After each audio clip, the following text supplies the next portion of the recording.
Bonjour à tous. Salut. Aujourd'hui, on va vous parler de Vice Versa 2, le nouveau film de Pixar et Disney. Benjamin, Vice Versa 2, ça raconte quoi? Alors, du coup, on a la petite Riley qu'on a connue dans le premier épisode de Vice Versa, qui a donc toutes ses émotions dans la tête et qui va passer à la puberté, ce qui va laisser place à de nouvelles émotions. Donc avant, on avait joie, tristesse, dégoût, peur et colère. Et maintenant, on va avoir anxiété qui débarque, mais aussi embarras, ennui et envie. Voilà. Ennui qui est désintérêt. On s'est un peu renseigné en termes de traduction. Ouais, Elle voilà. s'appelle Ennui dans la VO et en fait, Ennui. C'est dans le sens de, oui, désintéressé Voilà. de ce qu'on lui raconte, quoi. Voilà. Ce qui est beaucoup plus logique. On y reviendra, je pense, un peu plus dans la partie spoil. Oui, oui, totalement. Et donc, du coup, l'arrivée de ces nouvelles émotions vont perturber forcément Riley, qui est à la puberté, donc, mais aussi, du coup, les anciennes émotions. Et il va se passer pas mal de petites choses, et on vous en parlera plus amplement dans la partie spoil, bien évidemment. Très bien, Benjamin. Et du coup, tu en as pensé quoi de ce deuxième opus de Inside Out? Oh. Alors, bah, j'ai beaucoup aimé. En réalité, j'ai beaucoup aimé le film, même si j'ai des petites réserves sur lesquelles on va pouvoir revenir au fur et à mesure. Mais globalement, j'ai trouvé que c'était un beau film qui reprenait bien les acquis de son prédécesseur. Et c'est quand même difficile pour Disney parfois de faire des bonnes suites à leurs Hmm. films. C'est pas tout le temps. Et là, voilà, on peut quand même dire que ça en est une bonne. Donc ça vaut quand même le coup d'être vu. Et toi, Maxime, t'en as pensé quoi? Eh ben moi, j'ai adoré. J'ignore pas que le film a effectivement quelques petits défauts, qu'il y a des problèmes structurels et fonctionnels qui marchent pas tant que ça. Mais moi, quand je regarde un film, ça va être surtout sur la manière dont je ressens les émotions devant le film. C'est pour ça d'ailleurs que j'adore le premier Vice Versa. Et ça a encore très très bien fonctionné sur moi dans ce deuxième opus. J'étais embarrassé quand il fallait l'être, j'étais anxieux quand il fallait l'être, j'étais en colère quand il fallait l'être, bref. Et surtout, j'ai rigolé quand il y avait des blagues. Franchement, je crois que toutes les veines du film ont fonctionné sur moi. Ouais, l'humour Euh, est très bon. On pourra y revenir dans la partie ouais, spoil ouais, pour préciser des trucs qui nous ont plu. ouais, surtout un personnage qui apparaît assez peu, mais qui m'a tordu Oh oui. de rire. Bref, ouais, c'est ça. Moi, la partie émotionnelle l'a emporté, en fait, sur la partie, on va dire, plus factuelle du film. Mhm. Du coup, j'ai passé un super bon moment.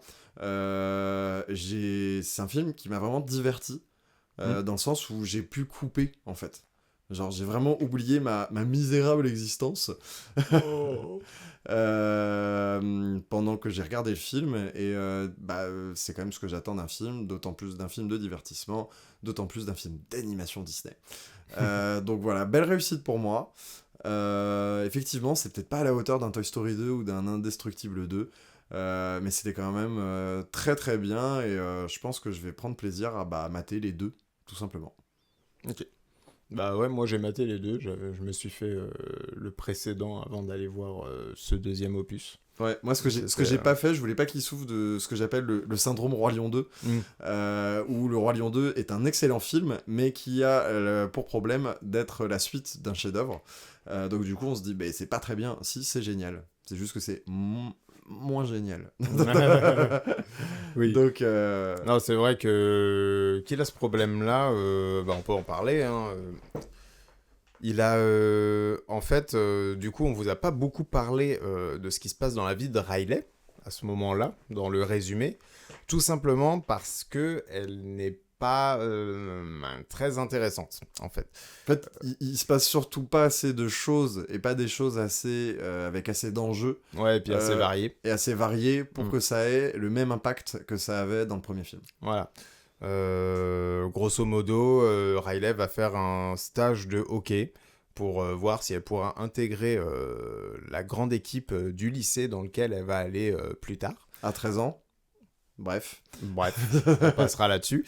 Mais donc voilà, quoi. Les enjeux sont est-ce qu'elle pourra intégrer sa super équipe de hockey?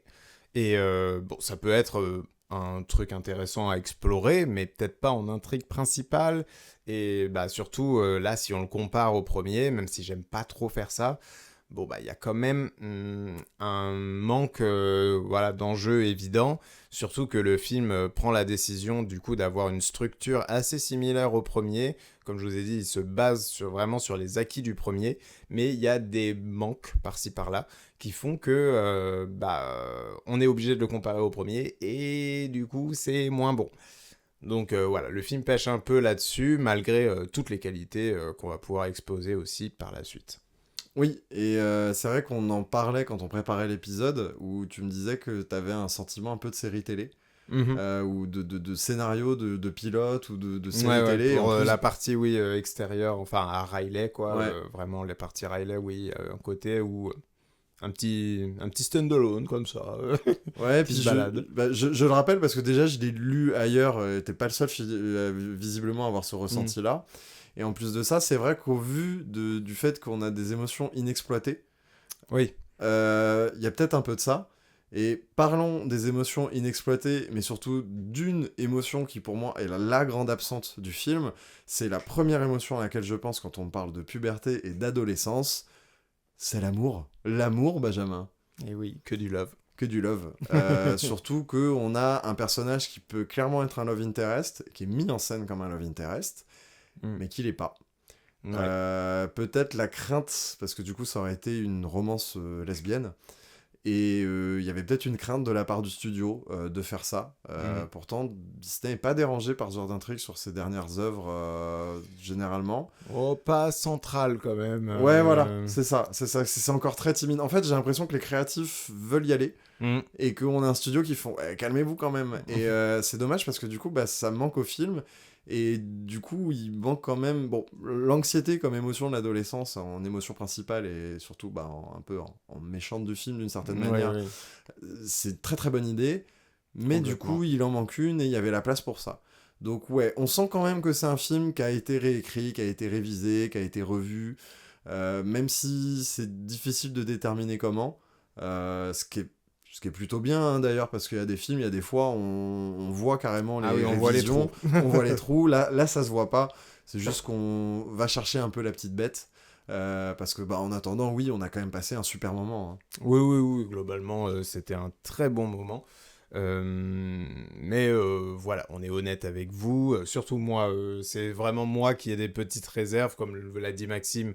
Lui, il s'est laissé complètement emporter par ses émotions. Moi, j'ai eu quand même un peu de mal à passer voilà, au-delà du coup ce problème avec l'histoire de Riley et certains problèmes aussi avec les émotions et la gestion et l'équilibre entre les différents personnages où j'ai un peu de mal à comprendre pourquoi rajouter autant d'émotions si on ne s'en sert pas.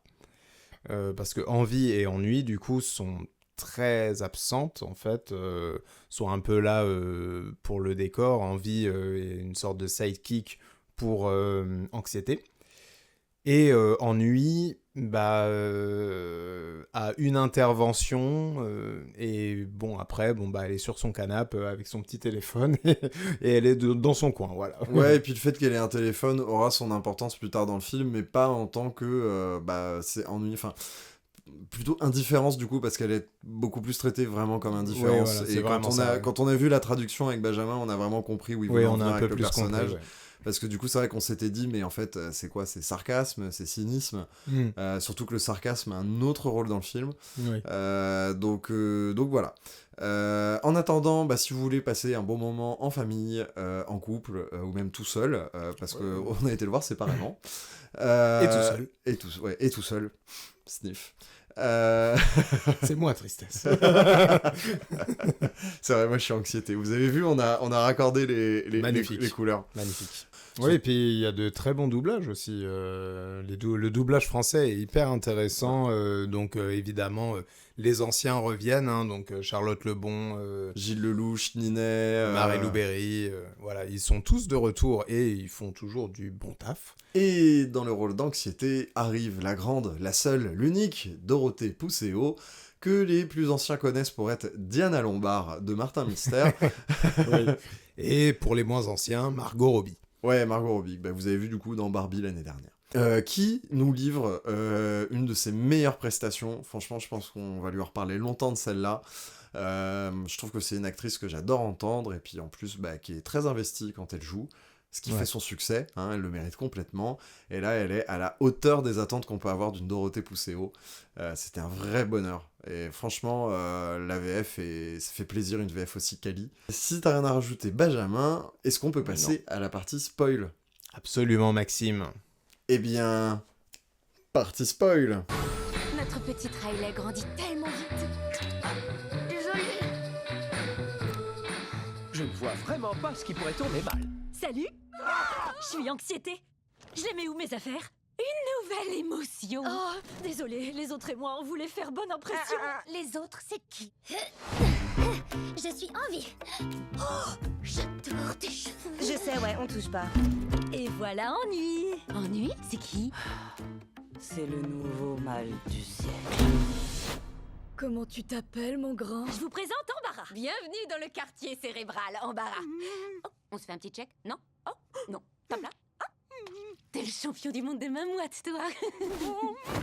Et partie spoil. Maintenant, bah, j'espère que vous avez vu le film, parce qu'on va vraiment raconter tout le film. Non, quand même pas. On y est pour des heures, sinon. Benjamin, tu veux commencer par quoi pour cette partie spoiler ?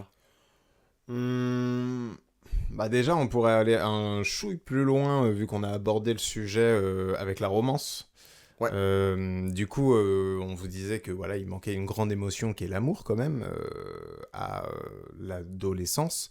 Donc en fait, qui n'est pas totalement manquante parce que on nous met par-ci par-là des crushs que Riley a pu avoir, notamment un personnage de jeu vidéo très amusant hein, quand même. Mais avec il est animé. Oui, comme un jeu vidéo, et vraiment, il a un design aussi, genre PS2. Oui, et la mèche qui passe à travers... Il a une mèche de cheveux comme ça, et elle passe à travers l'épaule, parce que bah, il est mal codé. Exactement. J'aime beaucoup, et puis il a une espèce de pouvoir complètement débile que j'ai adoré, là où il se met en boule, il est hyper lent. Ouais, c'est très drôle. Mais du coup, voilà, ils nous font passer un peu l'amour sous le biais de crush venant d'œuvres ou d'artistes qu'on voit à la télé, ce genre de choses. Chose qu'ils faisaient déjà dans le premier et qui était logique quand on est enfant. Voilà, on se base plus voilà, sur nos héros de télé, de jeux, etc. À l'adolescence, on commence quand même à avoir des intérêts amoureux un peu plus physiques, un peu plus présents dans notre réalité. Ce sont des personnes qui sont vraies, quoi. Voilà, en c'est face ça. de nous. Et donc là, c'est très manquant. Ouais, et puis en plus, le personnage de Val, le film, quand elle apparaît... Enfin, la mise en scène, c'est quoi ? C'est un coup de foudre. Même la manière dont elle est animée, la manière dont elle est... voilà, c'est un crush amoureux. Je me suis dit, ok, on part sur de l'amour, elle tombe amoureuse, là. Et en fait, non, il se cache derrière le fait que c'est son idole, donc elle est embarrassée. Puis du coup, l'amour passe à côté de l'amitié aussi, vis-à-vis de ses deux anciennes copines. Donc voilà, on est vraiment sur un passage à l'adolescence. Ouais. Je soupçonne que ces villes producteurs financiers de Disney se sont dit, non, ça ce sera vice-versa 3. Il y a vraiment moyen parce que vraiment on va avoir Amour, on va avoir Kinky aussi pour le 4. Non mais parce que en fait on n'y a pas forcément pensé, mais imaginons on revoit tout le film et qu'en fait l'intérêt c'est un intérêt amoureux. Ça fonctionne mieux. Ça fonctionne beaucoup mieux. Il y a la puissance émotionnelle qu'on attend du coup dans l'histoire de Riley, parce que comme on vous l'a dit, l'histoire ça parle de hockey, voilà, donc elle cherche à intégrer une nouvelle équipe, sauf que là si elle était amoureuse, en plus de la capitaine d'équipe, là, on a un enjeu beaucoup plus fort et on comprend qu'elle veuille à la fois impressionner donc pour intégrer l'équipe, très bien, mais surtout impressionner parce qu'elle veut conquérir le cœur de Val. Et ça aurait été beaucoup plus fort et je pense vraiment très sincèrement que c'était le scénario de base. Ben oui, parce que pour beaucoup, quand tu leur dis c'est quoi la première émotion de l'adolescence, c'est l'amour. Donc obligé, ils y ont pensé. C'est sûr. Sûrement la frilosité des studios que d'intégrer une romance lesbienne, faut le dire. Disney est très tiède avec ça, c'est-à-dire que ça tente, mais voilà. Ouais, voilà, c'est un bisou en arrière-plan. Dans Buzz l'éclair, ouais. Dans Buzz l'éclair. Non, dans Buzz l'éclair, il est frontal. C'est un bisou en arrière-plan dans Star Wars, je crois. Ouais, c'est ça. Et oui, dans Buzz l'éclair, il y a un bisou un peu plus frontal. D'ailleurs, ils se sont pris une vague de mauvais avis là-dessus, et c'est désespérant. Ouais. Voilà, Bref. Mais ouais, voilà, et puis du coup, on se cache derrière le fait que l'enjeu du simple fait qu'elle veuille être à la hauteur de son idole, ça fonctionne, mais ça empêche le film d'aller aussi loin dans l'émotion que ce que le premier faisait. Voilà, exactement. Et qu'en fait, le film ne pallie pas vraiment au manque de cette émotion-là. Mais c'est pas trop grave non plus, parce que du coup, l'émotion principale dans les nouvelles, c'est anxiété, qui en plus est la méchante du film. Du coup, une méchante malgré elle, parce qu'on est clairement sur l'intrigue de Riley, elle va vivre un truc nouveau, elle va avoir de l'ambition, elle va se laisser emporter par ses nouvelles émotions, elle va pas les gérer, et comme souvent, la première émotion qu'on a du mal à gérer quand on est ado, c'est l'anxiété. L'anxiété va prendre toute la place, jusqu'à tout gérer elle-même et faire tout elle-même, jusqu'à se créer un espèce de mur d'anxiété autour de la console de contrôle émotionnel de Riley. Et ça fonctionne très bien, surtout que en tout cas en VF c'est Dorothée Pousseau qui fait la voix, donc du coup ça fonctionne d'autant mieux. Et en plus de ça, on sent bien que le personnage est méchant malgré lui. Ah bah oui, complètement. Et en plus, ce qui est intéressant, c'est que on a tous déjà ressenti de l'anxiété, et en fait, quand on est anxieux, ça prend vraiment toute la place. C'est vraiment omniprésent, on est obsédé par les pensées qui nous provoquent de l'anxiété, quoi. Et on a du mal à sortir de ça, à retrouver un peu notre rationalité face à ces sentiments-là. Et ça, le film le montre très très bien, même si au début j'avais eu un petit moment où je trouvais ça un peu bancal, où j'étais là en mode... j'aurais pas mis forcément ce truc-là sur le dos de l'anxiété. Et il aurait fallu donner plus de place à envie, je trouve. Oui, plutôt qu'être simplement être là, regarder l'écran et faire « Ah, je veux ça, ah, je veux ça ». Ou à dire « Ouais, anxiété, c'est vachement bien ce que tu fais ». Non, que de temps en temps, envie, en fait, que ce soit un vrai binôme. Ouais, voilà, un vrai que duo, envie et anxiété, comme un Batman et Robin. C'est-à-dire que Batman, ça reste le héros principal, mais Robin, il a son importance. Alors que là, c'est vraiment Batman et Bat Dog, tu vois, genre le village, après, tu peux... Enfin, il y a une comparaison tout simplement plus simple, comme joie et tristesse, en fait. Ouais. Dans le premier, où tristesse venait...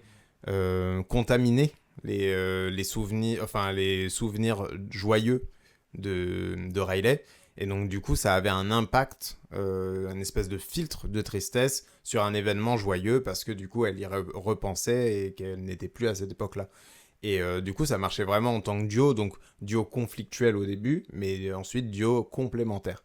Et là du coup oui, on est vraiment sur le envie là, elle est là, elle fait 2-3 vannes, c'est rigolo, mais c'est tout.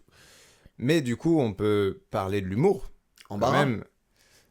Oui, on peut parler d'embarras aussi, oui, clairement. Parce que ce que je trouve très fort dans le film, et qui était déjà la qualité de Vice Versa 1, c'est que la manière dont interagissent les émotions dans le système émotionnel de Riley nous fait vraiment écho à comment nous, on les gère dans la vraie vie.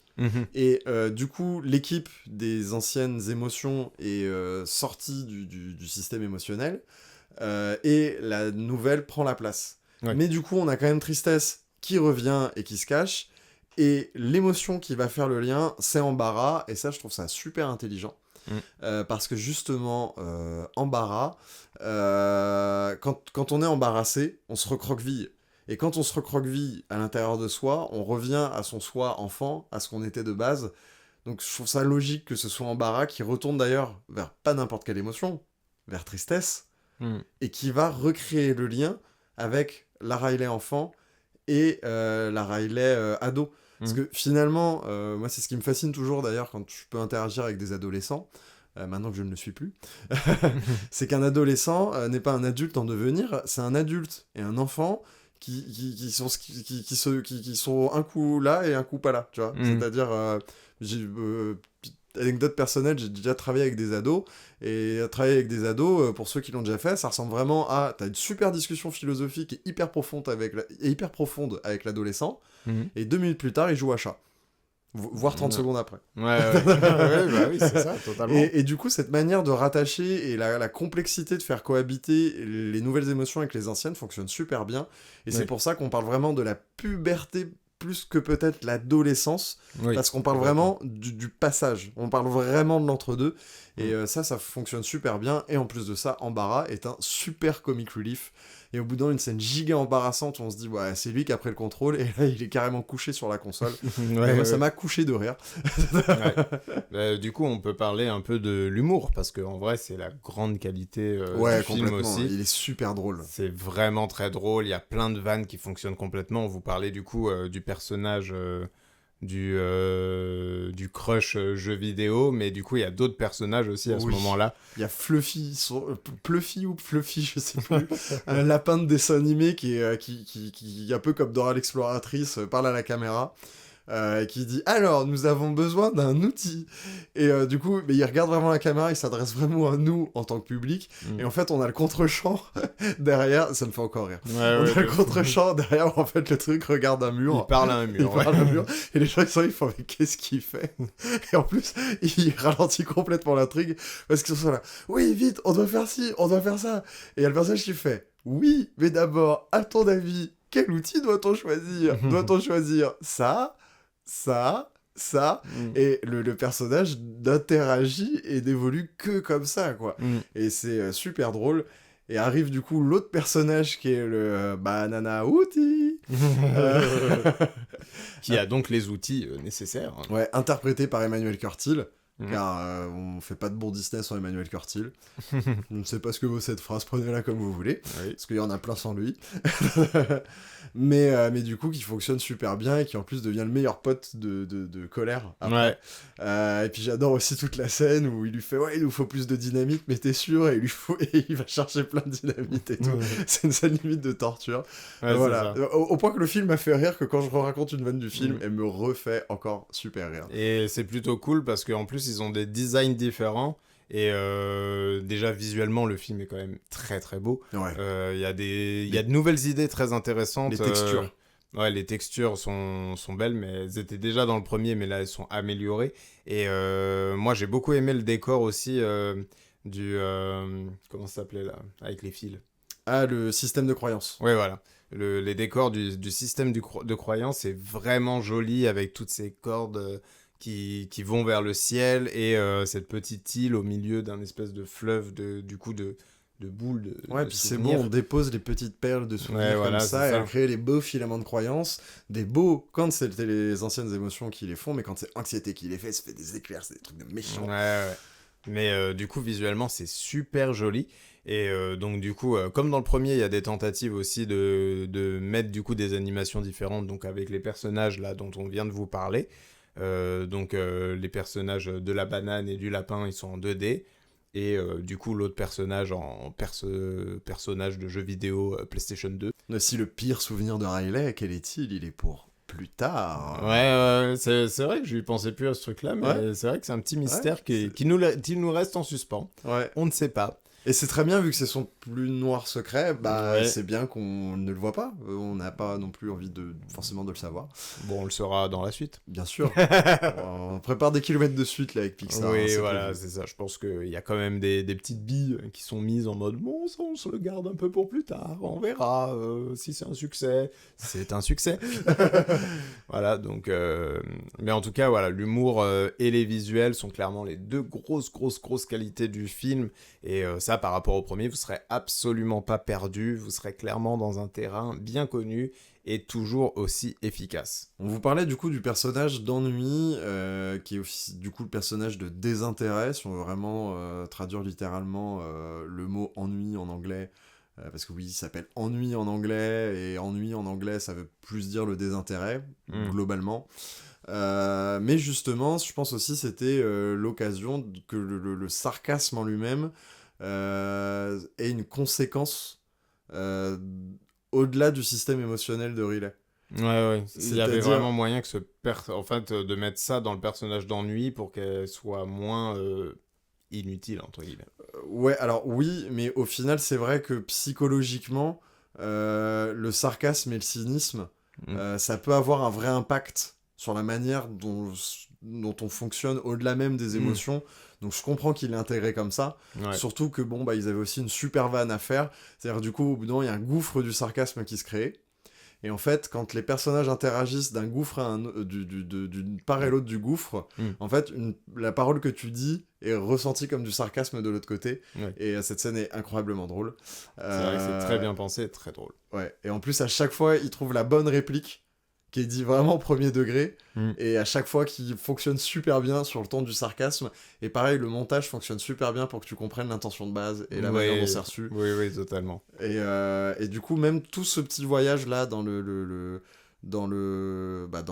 au-delà du système émotionnel de Riley, je sais pas pourquoi je le prononce avec l'accent français d'un coup, qui fonctionne bien quand on retourne dans l'endroit, une espèce d'imagination land, le parc d'attraction de l'enfance, et qu'en fait, c'est une terre désolée maintenant.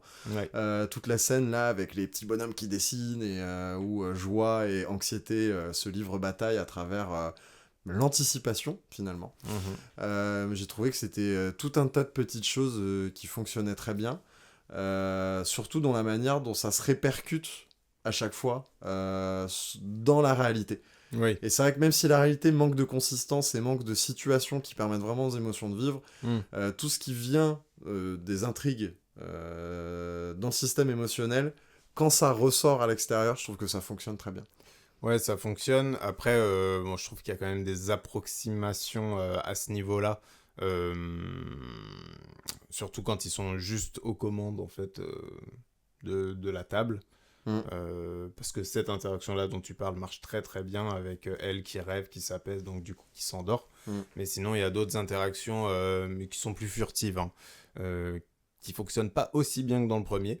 Mais bon, ça c'est vraiment du détail, c'est pas très grave. Par contre, un autre truc qui marche vraiment bien pour aller dans ton sens, c'est du coup la crise d'angoisse finale, où anxiété va vraiment là prendre vraiment toute la place et empêcher carrément qu'on ait accès aux commandes.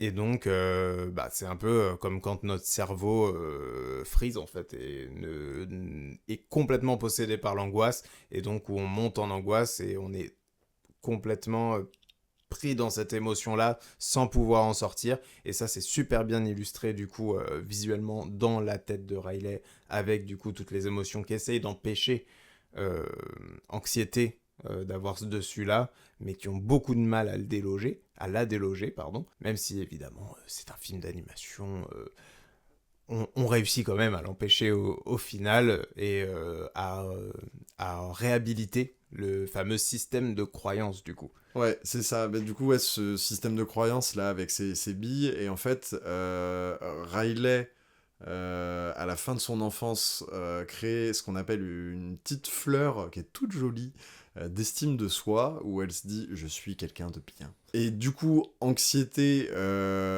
change ce système de croyance en faisant de Riley quelqu'un de peu recommandable, et ça crée une fleur moins jolie, avec des angles, avec des éclairs, qui fait que, oui, c'est quelqu'un de pas bien, tout simplement. Et oui. Et en fait, j'ai beaucoup aimé la morale du film, où au bout d'un moment, les émotions acceptent qu'elles ne doivent pas avoir le contrôle sur Riley, et qu'elle doit laisser Riley avoir son système intellectuel qui fonctionne finalement sans les émotions, ou en tout cas que les émotions doivent servir le système intellectuel et pas prendre le dessus sur ça. Et du coup, quand ils acceptent ça, ça recrée la fleur de l'estime de soi, mais ça aussi crée plein d'autres fleurs. Et en fait, ça montre vraiment que quand on est enfant, on se construit comme une espèce d'unité de par notre éducation et notre vécu, mais qu'une fois qu'on devient adolescent, on devient multifacette, on change, et on est plein de choses. Justement, avec le fait que Joie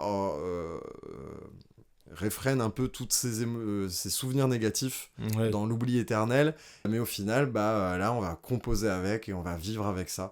Et je trouve que c'est une belle morale de fin, finalement.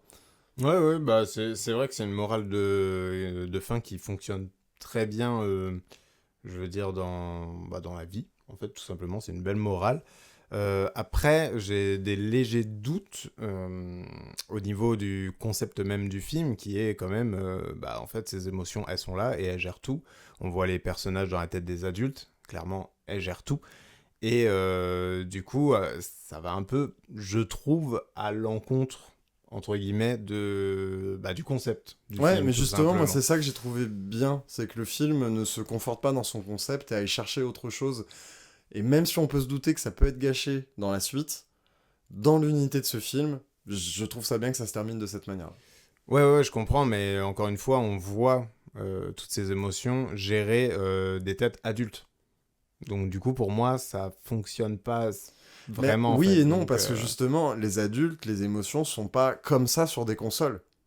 Elles sont bien assises autour d'une table et elles commentent.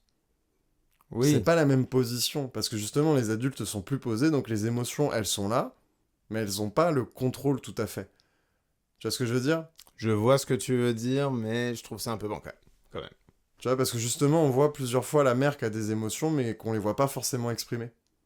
Parce que justement, Oui, ils sont posés comme ça et ils regardent, et ils sont pas là sur la console à faire ci, à faire ça. ouais, non, mais je suis d'accord avec Mais toi ça, c'est pour là-dessus. vice-versa 5 quand elle sera adulte et qu'elle deviendra maman. Exactement. Donc le film est actuellement au cinéma, n'hésitez pas à aller le voir en famille, même en solo, en couple, tout ça. Allez le voir en tout cas, il vaut le coup.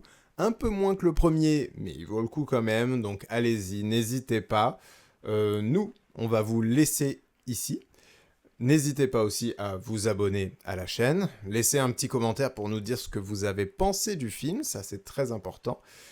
Mettez la cloche, tout ça. Vous connaissez la routine. On est aussi ailleurs. Abonnez-vous.